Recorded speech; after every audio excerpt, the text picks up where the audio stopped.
안녕하세요, 김 사장입니다. 오늘은 어쩌면 정치적일 수도 있는 주제를 다루려고 합니다. 요새 조국 딸 논문 일저자 사건으로 시끄러운데요. 의대 졸업생 그리고 의사의 관점에서 본 이 논문이 고등학생 수준에서 작성 가능한지 한번 말씀드리려고 합니다. 먼저 2주간의 인턴 과정 만에 의학 논문을 썼다고 하면 다들 이 과정에서부터 의심을 품기 마련인데요. 논문을 처음 시작해서 완성하기까지 2주보다는 훨씬 더 긴 시간이 소요되지만 사실 주요 과정을 2주 동안 쓰는 것은 가능합니다. 이게 논문 종류에 따라 다른데요. 먼저 특정 주제에 대해서 리뷰를 하는 경우에는 충분히 2주 만에 쓸 수 있고요. 그 외에도 어떤 주제에 대해서 다른 논문들을 검색해서 그것들을 체계적으로 분석하는 시스테마틱 리뷰나 논문들을 모아서 하나의 값을 도출해내는 메타아날리시스 같은 경우에는 2주 만에 충분히 쓸 수 있습니다.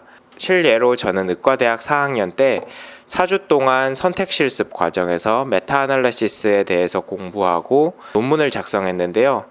중간에 사실 일주일 정도는 쉬었거든요. 그래서 사실상 3주 만에 논문을 처음 주제 선정부터 본문 작성까지 거의 완성을 했는데 2주 동안 충분히 할 수도 있을 것 같아요. 2주 만에 시스테마틱 리뷰나 메타아날리시스를 완성하는 것은 문제가 없을 거라고 생각합니다.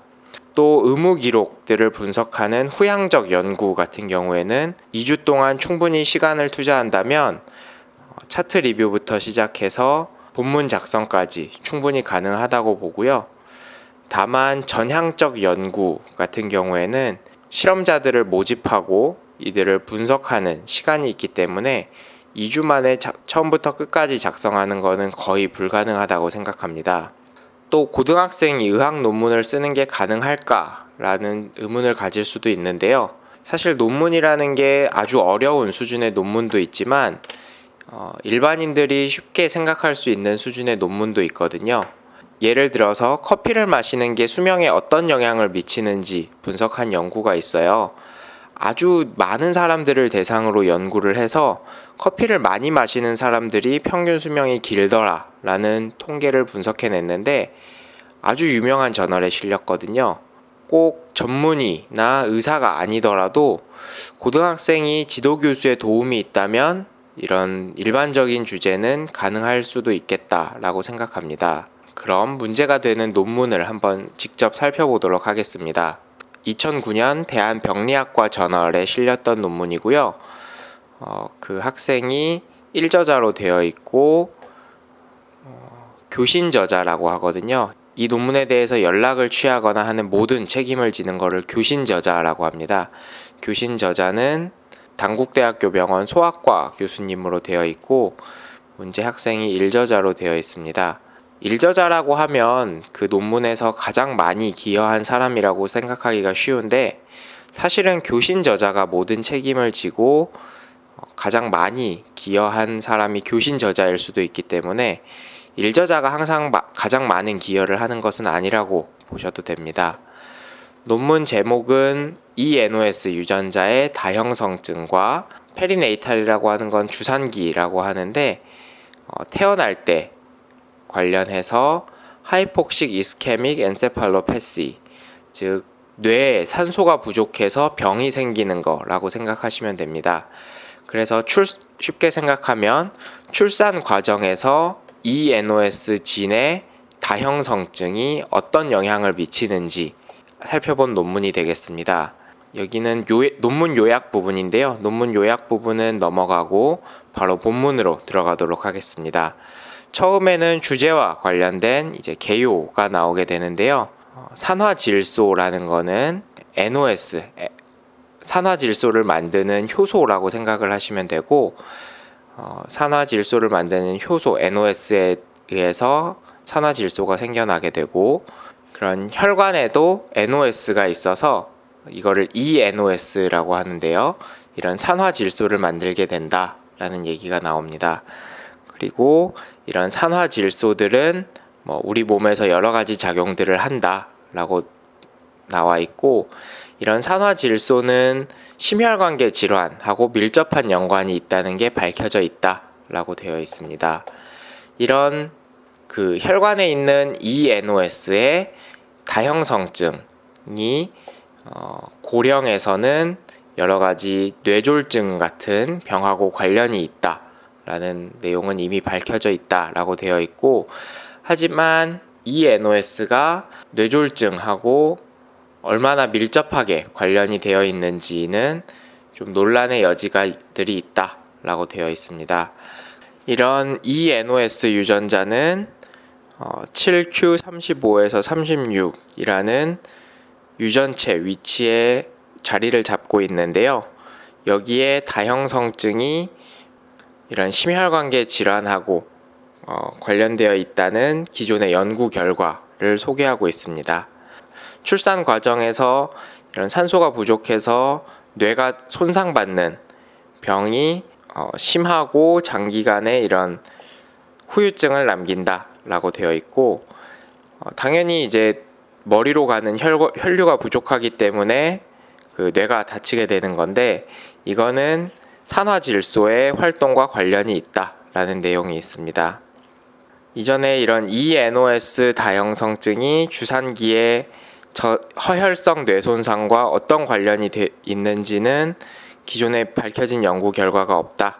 그래서 우리는 이거를 알아보고자 한다라는 내용이 있습니다. 그 다음에는 이제 어떤 방법으로 연구를 했는지 내용들이 나오는데요. 총 이제 실험군은 37명의 이런 출산기에 허혈성 뇌손상을 입었던 환자들이 되겠고, 그리고 대조군으로 54명의 이런 혈성 뇌손상이 없었던 환자들을 다루겠다라고 하고 있습니다. 2002년에서 2004년에 출생한 환자들이고요. 모든 환자들은 36주 이상, 36주를 지나서 출산을 했기 때문에 조산아가 아니고, 이 아프가 스코어라는 거가 나오는데, 아프가 스코어는 태어난 지 5분에 이런 태아가 어떤 저산소의 증거가 있는지를 보는 증거라고 생각하시면 됩니다. 그래서 환자들은 이 아프가 스코어가 7점 미만이었고 혈액 검사를 했을 때 산성을 띄었다. 그러니까 한마디로 저산소의 증거가 있었다라는 뜻이고, 다른 병들을 갖고 있던 환자들은 제외되었다라는 내용이 있습니다. 그리고는 이제 DNA를 추출해서 이런 유전자 분석을 하는 내용들이 나와 있는데요. 모든 환자들의 이제 혈액을 채취해서 PCR이라는 거는 이제 유전자를 복사해서 그 염기 서열을 분석하는 방법이라고 생각하시면 됩니다. 그래서 염기 서열 분석들을 해서 ENOS 다형성증을 분석해냈다라는 내용이 되어 있고, 사실 여기는 저도 이제 병리학이나 이런 거를 공부한 지 한 10년 가까이 되었기 때문에 잘 이해가 안 되는 부분들이 있습니다. 그래서 넘어가도록 하겠습니다. 그리고 SPSS라는 일반적으로 저희가 의학 통계 낼 때 제일 많이 사용하는 프로그램이거든요. 그 프로그램을 사용해서 통계를 돌렸다라는 내용이 되어 있습니다. 이거는 이제 PCA를 통해서 그런 유전체 분석을 하는 그림들이고요. 여기 이제 환자군 그리고 대조군 출생 당시 무게나 이런 출생 주수, 아프거 스코어 같은 내용들이 나와 있습니다. 여기에 ENOS의 이런 유전체들을 정리한 거고, 이런 지노타입이라는 게 쉽게 생각해서 유전체 타입이라고 생각을 하시면 돼요. 그래서 대조군에서 그 타입이 어땠는지가 나와 있고, 이런 손상을 입었던 환자들에서 타입이 어땠는지, 그리고 그 환자들을 이제 그룹들을 몇 개로 나눴는데요. MAS, RDS, PPHN, SG 모두 이제 각각의 병이라고 생각을 하시면 돼요. 그래서 그 아이들이 출산 시에 어떤 문제를 알았었고, 얘네들이 갖고 있는 유전자 타입들은 뭐였는지를 나타낸 표라고 생각을 하시면 됩니다. 사실상 이 논문에서는 제일 중요한 표라고 생각을 하시면 되고요. 여기에 보면 이제 p-value라는 게 나오는데, p-value 값이 작다는 거는 둘 사이에 이제 유의한 차이가 있다라고 해석을 하면 됩니다. p-value 값이 작게 나온 값들이 요 값, 그리고 요 값, 그리고 요 값, 이렇게 세 개가 환자군하고 환자가 아닌 군하고 비교를 했을 때 유의한 차이가 있었다 라는 뜻이고, 여기에 있는 내용들을 이제 분석한 내용들이 이제 그 다음 결과 값에 나옵니다. 그래서 요 앞에 나온 표들이나 이런 것들에 대해서 결과들을 쭉 이제 글로 제시한다고 생각을 하시면 돼요. 그래서 결론적으로는 세 개의 이제 유의한 차이를 도출해냈다 라고 생각을 하시면 되고요. 이제 각각의 유전체에 대해서 오즈 레시오를 제시를 했는데요. 이 오즈 레시오라는 거는 위험도를 비율로 나타낸 거라고 생각을 하시면 돼요. 그래서 오즈 레시오가 1이라는 거는 어떤 위험 인자를 가지고 있었을 때 병이 생길 가능성이 차이가 없다 라는 뜻이고, 오즈 레시오가 이제 크다는 거는 어떤 인자가 있을 때 병을 생길 가능성이 있다 라고 생각을 하시면 됩니다. 여기에 이제 p-밸류 값이 제시되고 오즈 레시오와 95% 신뢰 구간이 제시가 되는데요. 이 p-밸류 값이 0.05보다 작으면 의학적으로는 보통 유의한 차이를 갖는다 라고 얘기를 해요. 그래서 여기서는 유의한 차이를 갖는 게 하나 있었고, 요 값이 있으면 오즈 레시오의 95% 신뢰 구간이 1보다 작거든요. 그래서 어떤 병이 생길 가능성이 낮다 라고 생각을 하시면 됩니다. 그게 여기 결과 부분에 여기에 제시가 되고 있고요. 그 다음 이제 디스커션, 이 연구에 대해서 연구자가 생각한 의미나 이런 것들을 나타낸 부분입니다. 처음에는 NO가 이런 중요한 역할을 가지고 있다. 그러나 이 NOS와 주산기의 문제들은 밝혀진 바가 별로 없었다 라고 하고, 그거에 대해서 이제 밝혀진 기존의 연구 결과들을 제시를 합니다. 기존의 연구 결과들을 쭉 제시를 하고, 이제 본 연구의 결론을 다시 한번 제시를 해줍니다. 본 연구에서는 뭐 이런 것들을 밝혀냈고 이런 의미가 있다. 그 다음에 이제 참고 논문들이 나오고요. 최대한 쉽게 설명한다고 했는데 이해가 잘 되셨는지 모르겠어요. 사실은 저도 이해가 잘 안 돼요. 저도 유전자학이나 병리학 공부한 지 10년이 벌써 지났는데 좀 전문적인 수준의 연구인 것 같습니다. 유전자학에 대해서 배경 지식을 어느 정도 가지고 있는 사람이 할 수 있는 연구인 것 같아요. 저 논문의 작성 과정은 아마도 이렇습니다. 처음에 아이디어를 내고 설계를 했을 거고요. 이거는 대체로 책임 교수, 아까 말한 교신 저자가 하게 될 가능성이 높고, 그 다음에 실험군, 대조군을 설정해서 환자들을 찾아야겠죠. 그 다음에 환자 의무 기록들을 보면서 다시 리뷰를 하게 됩니다. 아까 보면 이제 아프가 스코어나 뭐 다른 병들이 있는 것들에 대해서 얘기한다든지 이런 것들에 대해서 의무 기록을 꼼꼼하게 찾아보고 정리를 해야 돼요. 여기에서 기준에 맞지 않아서 떨어져 나가는 환자들도 있고, 그 환자가 어떤 병을 가졌는지, 아프가 스코어가 몇 점인지 보는 게 필요하고요. 이게 꽤 상당히 시간을 많이 차지합니다. 환자 수십 명을 다 하나하나 열어보고 옛날에 그런 기록들을 살펴보려면 시간이 꽤 걸렸을 거예요. 그 다음에는 환자 샘플을 채취해서 유전자 분석을 하는 과정이 있어야 되는데, 이 유전자 분석하는 것도 과정이 꽤 오래 걸렸을 것 같아요. PCR이라는 게 저도 해본 적은 없지만 고등학생이 2주 만에 저 과정을 다 돌리기는 어려웠을 것 같고요. 아마 연구원들이 하거나 뭐 다른 선생님들이 도와줬을 것 같습니다. 그리고 통계 돌리는 거는 사실 어렵지는 않아요. 데이터만 나와 있으면 하루면 돌릴 수 있는데, 저런 p-밸류를 이해하거나 SPSS 사용법을 아는 거가 아주 어렵지는 않지만 고등학생 수준에서 가능할지는 조금 의문입니다. 그리고 논문을 작성하는 과정에서는 다른 부분들은 포맷들이 다 있어서 작성하는데 뭐 아주 어렵지는 않았을 것 같은데요. 인트로덕션이나 디스커션 부분에서는 기존의 연구 결과들이나 연구의 의의 같은 것들을 알아야 되기 때문에 좀 전문적인 지식이 필요할 것 같습니다. 산화질소가 어떤 의미를 갖는지, 그리고 주산기의 뇌손상을 겪는 게 어떤 의미인지, 뭐 이런 것들은 최소한 기본 지식은 있어야 될 것 같고요. 마찬가지로 고등학생 수준에서 하기는 어려웠을 것 같습니다. 그리고 영어로 직접 본문을 작성하는 부분이 있었을 거고요.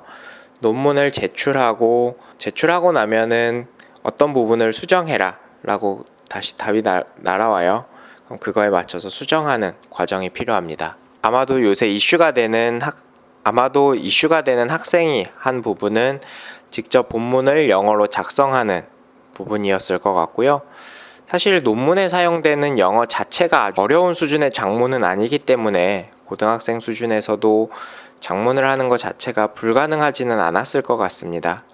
다만 앞에 말씀드린 설계하고 실험군 대조군을 찾아내고 그들의 의무 기록들을 다 조회하고 그들의 유전자 분석을 하는 과정, 그리고 통계를 돌리는 과정, 그리고 내용을 구상하는 과정들은 고등학생이 하기는 많이 어려웠을 것 같습니다. 논문을 제출하는데도 시간이 꽤 걸리고 제출을 하고 나면 몇 번 수정 과정을 거쳐요. 그 과정을 2주 만에 하는 거는 불가능하고요.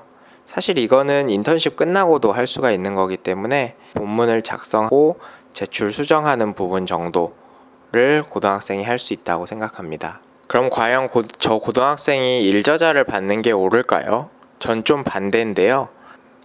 제가 말씀드렸듯이 저렇게 저자들이 제시가 되어 있으면 상식적으로 생각할 때는 일저자가 가장 많은 기여를 하거나 교신 저자가 가장 많은 기여를 하고 그 다음에 일저자가 가장 많은 기여를 했을 때 저렇게 저자를 나열하게 됩니다. 그런데 실험군 대조군을 찾고 차트를 리뷰하고 유전자를 분석하고 통계를 돌리는 거, 이 모든 것들을 교신 저자가 했을 가능성은 아주 낮다고 생각해요. 그래서 그 사이에 있는 2저자, 3저자에 속해 있는 선생님들이 많은 부분 담당했을 거라고 생각합니다. 저 학생에게 1저자를 주는 게 옳을지 저는 아니라고 봅니다. 중간에 많은 선생님들 희생이 있었을 거예요. 많은 부분 기여를 하고도 정당한 대가를 받지 못한 분들이 있을 겁니다.